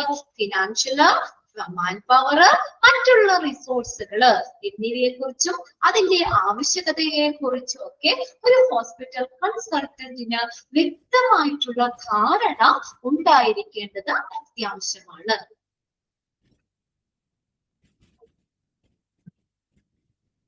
ഓക്കെ, ക്ലിയർ ആണോ പാരഗ്രാഫ്? ഓക്കെ, അപ്പൊ അതിനകത്ത് നമ്മൾ നോട്ട് ചെയ്യേണ്ടത് ഏതാ? ഫസ്റ്റ് സെന്റൻസ് ഒന്ന് നോട്ട് ചെയ്ത് വെക്കണം. പിന്നെ ആ റോൾ എന്ന് പറഞ്ഞില്ലേ, അതൊന്ന് നോട്ട് ചെയ്തു കേട്ടോ. Maintain progress in decision making by coordinating their work. Okay, ആ 2 സെന്റൻസ് മാത്രം അതിലൊന്ന് നോക്കിയാൽ മതി. പിന്നെ അതിനകത്ത് ലാസ്റ്റും കൂടി വേണമെങ്കിൽ ഒന്ന് നോട്ട് ചെയ്തോ കേട്ടോ. നമ്മുടെ ഹോസ്പിറ്റൽ കൺസൾട്ടന്റിന് ഒരു വ്യക്തമായിട്ടുള്ള ധാരണ വേണം. എന്തിലൊക്കെയാ? അതൊന്ന് നോക്കിയാൽ മതി. ഫിനാൻഷ്യൽ, മാൻ പവർ, മറ്റുള്ള റിസോഴ്സുകൾ എന്നിവയെ കുറിച്ച് അദ്ദേഹത്തിന് വ്യക്തമായിട്ടുള്ള ഒരു ധാരണ ഉണ്ടായിരിക്കേണ്ടത് ആവശ്യമാണ്. ഒരു പാരഗ്രാഫ് കേട്ടോ. ഇനി many decisions have to be made before the architect appears on the scene. ഇനി ഒരു ആർക്കിടെക്ട് ആ ഒരു സീനിലേക്ക് വരിക. സീൻ എന്ന് പറഞ്ഞാൽ എന്താ അവിടെ നടക്കുന്ന? സീൻ പ്ലാനിങ്, അല്ലെ? പ്ലാനിങ്ങിലേക്ക് വരുന്നതിന് മുന്നേ തന്നെ any decision have to be made. പല തീരുമാനങ്ങൾ എടുക്കുന്നു. Before the architect appears on the scene. ആ ആർക്കിടെക്ട് ഇനി അടുത്ത ഓരോ ആളുകൾ ഓരോ ഘട്ടത്തിലാണ് വരുന്നത്. അല്ലാതെ ഇനിഷ്യൽ സ്റ്റേജിൽ വേണ്ട, നമ്മൾ പറഞ്ഞല്ലോ. അപ്പൊ അവർ ഓരോ സ്റ്റേജിലും അവരും കൂടി ആ പ്ലാനിങ്ങിൽ പങ്കാളികളാക്കുക. അപ്പൊ ശരിക്കും ഒരു ആർക്കിടെക്ട് ആ പ്ലാനിങ്ങിലേക്ക് വരുന്നതിന് മുന്നേ തന്നെ പ്ലാനിങ് ബോഡി എന്ത് ചെയ്തു? പല തീരുമാനങ്ങളും എടുക്കേണ്ടതുണ്ട്. Okay, any decision have to be made before architect appears on the scene. Architect ആ പ്ലാനിങ്ങിലേക്ക് വരുന്നതിന് മുന്നേ പല ഡിസിഷൻസും നമ്മൾ എടുക്കേണ്ടതുണ്ട്. If the planning body has not been able to make such decision, ഇനി പ്ലാനിംഗ് ബോഡിക്ക് ആ തീരുമാനം എടുക്കാൻ പറ്റിയില്ലെങ്കിലോ, അത്തരം തീരുമാനം എടുക്കാൻ പറ്റിയില്ലെങ്കിലോ എന്ത് പറ്റും? Then it develop upon architect to prod the decision making process. അപ്പോ ഈ പ്ലാനിംഗ് ബോഡിക്ക് ആ തീരുമാനം എടുക്കാൻ പറ്റിയില്ലെങ്കിൽ ആര് ചെയ്യത്? ഈ പ്ലാനിംഗ് പ്രോസസ്സ് വേഗത്തിലാക്കാൻ ആര് വരും? ആർക്കിടെക്റ്റിന് ഇടപെടേണ്ടി വരും. മനസ്സിലായോ പറയണത്? ഈ ആർക്കിടെക്ട് പ്ലാനിങ്ങിലേക്ക് വരുന്നതിന് മുന്നേ എന്ത് ചെയ്യണം? പ്ലാനിംഗ് ബോഡി എന്ത് ചെയ്യണം? പ്ലാനിംഗ് ബോഡി എന്ത് ചെയ്യണം? ഒരു എന്തെങ്കിലും ഡിസിഷൻസ് ഒക്കെ എടുക്കേണ്ടതുണ്ട്. ശരിക്കും അങ്ങനെയാണ്. ഓരോ ഘട്ടത്തിലല്ല ഓരോരുത്തർ ജോയിൻ ചെയ്യുന്നത് ആ പ്ലാനിങ്ങിലേക്ക്. അപ്പോ ഇവിടെ ആർക്കിടെക്ട് വരുന്നതിന് മുന്നേ തന്നെ പ്ലാനിംഗ് ബോഡി എന്ത് ചെയ്യണം? കുറച്ച് ഡിസിഷൻസ് എടുക്കണം. ഇനി ആർക്കിടെക്ട് വരുന്നതിന് മുന്നേ ആ പ്ലാനിംഗ് ബോഡിക്ക് ഡിസിഷൻ എടുക്കാൻ പറ്റിയില്ലെങ്കിൽ ആരെടുക്കും? അവിടെ വന്ന ആളെടുക്കണ്ടേ അല്ലെ? ആ ഡിസിഷൻ പ്രോസസ്സ് വേഗത്തിലാക്കാനായിട്ട് ആർക്കിടെക്ട് എന്ത് ചെയ്യേണ്ടി വരും? ആർക്കിടെക്ട് അതിലേക്ക് ഇടപെടേണ്ടി വരും. അയാൾ അതിനകത്ത് കയറി ഇടപെട്ടും അല്ലെ? പ്ലാനിംഗ് ബോഡി എടുത്തില്ലെങ്കിൽ ആര് ചെയ്യും? ഈ ആർക്കിടെക്ട് ഇപ്പൊ വരുന്ന ആ പ്ലാനിങ്ങിലേക്ക് ആ സ്റ്റെപ്പിൽ കടന്നു വന്ന ആർക്കിടെക്ട് എന്ത് ചെയ്യണം? ആർക്കിടെക്ട് അവിടെ പല ഡിസിഷൻസും എടുക്കേണ്ടി വരും. ഓക്കെ, ഇനി നോക്കിയേ, അനി അദ്ദേഹം പല ഡിസിഷൻസ് എടുക്കാണ്ടല്ലോ. എങ്ങനെയാ നോക്കിയേ? To ask the controversial questions, തർക്ക വിഷയമായിട്ടുള്ള കേട്ടോ. കോൺട്രോവേഴ്ഷ്യൽ എന്ന് പറഞ്ഞ തർക്ക വിഷയമായിട്ടുള്ള questions. And at time to cajole. Cajole എന്ന് പറഞ്ഞു കഴിഞ്ഞാൽ പ്രേരിപ്പിക്കുക എന്നുള്ള മീനിങ് കേട്ടോ. CAJOLE, കച്ചോൾ. കച്ചോൾ or bully in leading to decision making. Here it must be understand that architects start by asking questions on the total budget expenditure for the project. അപ്പൊ ഈ ഇങ്ങനെ പല questions, അപ്പൊ ആർക്കിടെക്ട് പെട്ടെന്ന് ഡിസിഷൻ എടുക്കാനായിട്ടേ പല questions ചോദിച്ചും അല്ലെങ്കിൽ കുറച്ച് നമ്മളെ പ്രലോഭിപ്പിച്ചോ പ്രേരിപ്പിച്ചോ ഒക്കെ നിർബന്ധിച്ചോ അദ്ദേഹം ഒരു തീരുമാനം എടുക്കേണ്ടതിലേക്ക് അതിന് വഴി നയിക്കപ്പെടാറുണ്ട്. അല്ലെങ്കിൽ അദ്ദേഹം ഈ രീതിയിലൊക്കെ ക്വസ്റ്റ്യൻസ് ചോദിച്ചോ പ്രലോഭിപ്പിച്ചോ ഒക്കെ അവരൊരു ഡിസിഷൻ എടുക്കും. ഇനി അവിടെ ഒരു കാര്യം നോട്ട് ചെയ്യേണ്ടത് നോക്കിയേ. He must be understood that architects start by asking questions. ഇനി എന്താ? ഈ ആർക്കിടെക്ട് തുടക്കത്തിൽ ക്വസ്റ്റ്യൻസ് ചോദിക്കുന്നത് എന്തിനാ? മൊത്തത്തില് ബഡ്ജറ്റ് ഒതുങ്ങി നിൽക്കാൻ വേണ്ടിയാണ്. ആ മൊത്തത്തില് ബഡ്ജറ്റ്, ആ ഹോസ്പിറ്റൽ പ്രൊജക്ടിന്റെ എക്സ്പെൻഡിച്ചർ ഇല്ലേ, അതിന്റെ ടോട്ടൽ ബഡ്ജറ്റ്, അത് ആ നമ്മുടെ ബഡ്ജറ്റിൽ ഒതുങ്ങി നിൽക്കാൻ വേണ്ടിയിട്ടാണ് ക്വസ്റ്റ്യൻസ് അങ്ങനെ ചോദിക്കുന്നത്. അതായത് ഇപ്പൊ എത്ര ഇതാകും, അത് എങ്ങനെയാകും എന്നൊക്കെ ആർക്കിടെക്ട് ക്വസ്റ്റ്യൻസ് ചോദിക്കുന്നത് എന്താണ്? അതൊന്ന് അണ്ടർലൈൻ ചെയ്ത് വെച്ചേ. It must be understood that നമ്മൾ മനസ്സിലാക്കണം. Architects start by asking the questions. എന്തിനാണ് ക്വസ്റ്റ്യൻ ചോദിക്കുന്നത്? On the total budget expenditure for the project for obvious reason. വ്യക്തിപരമായിട്ടുള്ള ആ ഒരു കാരണങ്ങളാല് ആ പദ്ധതിയുടെ ചെലവ് എത്രയായിരിക്കും, അതിന്റെ അന്തിമ തീരുമാനവും അതിനെ കുറിച്ചൊക്കെ ആ ഒരു ബഡ്ജറ്റിൽ നിൽക്കാൻ വേണ്ടി തന്നെ, അത്ര മൊത്തം ബഡ്ജറ്റിൽ ഒതുങ്ങി നിൽക്കാൻ വേണ്ടിയിട്ട് കേട്ടോ. ആ ഒരു ബഡ്ജറ്റിൽ തന്നെ അത് ഒതുങ്ങി നിൽക്കാൻ വേണ്ടിയിട്ട് ആർക്കിടെക്ട് പല ക്വസ്റ്റ്യൻസ് ചോദിക്കും. Then the initiative must remain with the planning body. Sentence കൂടി ഒന്ന് അണ്ടർലൈൻ ചെയ്തിട്ടോ. എന്താ ഇനിഷ്യേറ്റീവ് ആരാണ്? പ്ലാനിംഗ് ബോഡി തന്നെയാ. പദ്ധതിയുടെ ചെലവ് എത്രയാകുന്ന കാര്യം, അതിന്റെ അന്തിമ തീരുമാനങ്ങളും ഫൈനൽ ഡിസിഷൻ ആരാ എടുക്കണേ? ബഡ്ജറ്റിന്റെ കാര്യം ഒക്കെ ആണെങ്കിലും ഫൈനൽ തീരുമാനം എടുക്കുന്ന കാര്യം തന്നെയാ പ്ലാനിംഗ് ബോഡി തന്നെയാണ് കേട്ടോ. ആർക്കിടെക്ട് അതിന്റെ ഇടയിലേക്ക് കയറി വരുന്നുണ്ട്, അദ്ദേഹം ചില കാര്യങ്ങൾ ചെയ്യുന്നുണ്ടെങ്കിൽ പോലും ഇനിഷ്യേറ്റീവ് ആരുടെ കയ്യിലാ? The initiative must remain with the planning body. അതൊന്ന് അണ്ടർലൈൻ ചെയ്തേ. ഇനിഷ്യേറ്റീവ് ആരാണ്? അന്തിമ തീരുമാനം ആരുടെ കയ്യിലായിരിക്കണേ? ഫൈനൽ ആരുടെയാ? പ്ലാനിംഗ് ബോഡിയുടെ കയ്യിലായിരിക്കണേ. പ്ലാനിംഗ് ബോഡി അത് വിട്ടുകൊടുക്കൂല. ആ ഫൈനൽ തീരുമാനം പ്ലാനിംഗ് ബോഡി, ആ ഹോസ്പിറ്റൽ പ്രൊജക്ട് അതിനെ കുറിച്ചുള്ള ഫൈനൽ തീരുമാനം പ്ലാനിംഗ് ബോഡിയുടെ കയ്യിലാണ്. അത് അണ്ടർലൈൻ ചെയ്തോളണം കേട്ടോ, ഇനിഷ്യേറ്റീവ് എന്ന് പറയുന്നത്. അപ്പൊ ഒരു ഹോസ്പിറ്റലില് പ്രൊജക്ട് വിജയകരമാകാൻ വിവിധ വിഭാഗങ്ങൾ തമ്മിലുള്ള വ്യക്തമായിട്ടുള്ള ഒരു കോർഡിനേഷൻ വേണം. ഏകോപനവും റിസോഴ്സിനെ കുറിച്ച് വ്യക്തമായിട്ടുള്ള ധാരണയും കൃത്യസമയത്തുള്ള തീരുമാനവും അത്യാവശ്യമാണ് അല്ലെ? എന്നാലല്ലേ ആ ഒരു ഇത് സക്സസ് ആവുള്ളൂ. പ്രൊജക്ട്, ആ ഹോസ്പിറ്റൽ പ്ലാനിംഗ് പ്രൊജക്ട് അത് വിജയകരമാകാനായിട്ട് പല സെക്ഷൻസ് തമ്മിലുള്ള കോർഡിനേഷൻ വേണം, റിസോഴ്സുകളെ കുറിച്ചുള്ള വ്യക്തമായ ധാരണ വേണം, കൃത്യസമയത്തുള്ള ഡിസിഷൻസ് വേണം. ഇതൊക്കെ ഉണ്ടെങ്കിൽ മാത്രമേ എന്ത് ചെയ്യാൻ പറ്റുള്ളൂ, ഒരു ഹോസ്പിറ്റൽ പ്രൊജക്ട് അത് വിജയത്തിലേക്ക് എത്താൻ പറ്റുള്ളൂ. ഇനിഷ്യേറ്റീവ് ആരാന്ന് പറഞ്ഞേ? ആരാണ് ഇനിഷ്യേറ്റീവ്? അവസാനം ആരുടെ അന്തിമ തീരുമാനം ആരാണ് എടുക്കുന്നത്? ആർക്കിടെക്ട് ഇടയ്ക്ക് കയറി വന്നോട്ടെ, പ്രശ്നമൊന്നുമില്ല. അന്തിമ തീരുമാനം ആരെടുക്കും പ്ലാനിങ്ങില്? Planning body. Okay, very good. ആരെടുക്കും? പ്ലാനിംഗ് ബോഡി എടുക്കും. ഓക്കെ, അപ്പൊ പ്ലാനിംഗ് ബോഡി ഫൈനൽ ഡിസിഷൻ, അന്തിമ തീരുമാനം അവിടെ എടുക്കും. അവരുടെ കൈകളിലായിരിക്കും ആ ഫൈനൽ ഡിസിഷൻ എന്ന് പറയുന്നത്. ഓക്കെ, ഇനി അടുത്ത ക്ലാസ്സിൽ നമുക്ക് അടുത്ത സെക്ഷൻ സ്റ്റാർട്ട് ചെയ്യാം കേട്ടോ. ഓക്കെ ഓക്കെ, ഇത്രയൊക്കെ ഒന്ന് വായിച്ചു വെച്ചേക്കാം. മോക്ക് ടെസ്റ്റുകൾ കറക്റ്റ് ആയിട്ട് ചെയ്തോളാം കേട്ടോ. ഇനി അത് പെൻഡിങ് ഇട്ടരുത്, അതുകൂടി കറക്റ്റ് ആയിട്ട് ചെയ്ത് വെക്കാം. ഇത് അടുത്ത ക്ലാസ്സിൽ. Okay, thank you. സംശയമൊന്നും ഇല്ലല്ലോ അല്ലെ? ഓരോ പാരഗ്രാഫും നമ്മളത് ക്ലിയർ ചെയ്ത് തന്നെ പോകണം. അണ്ടർലൈൻ ചെയ്യാനുള്ളത് നോക്കാം, മോക്ക് ടെസ്റ്റുകൾ ചെയ്യുക. ഓക്കെ.